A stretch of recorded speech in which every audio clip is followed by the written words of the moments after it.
চেষ্টা করিস না। এক ছবলেই ছবি হয়ে যাবি।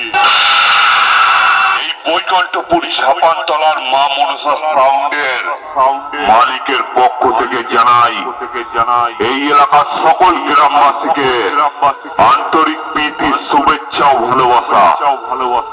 মা মনসা সাউন্ড বা সাউন্ড চেক করবে মায়ের আশীর্বাদ মাথায় নিয়ে, মায়ের গান বাজিয়ে।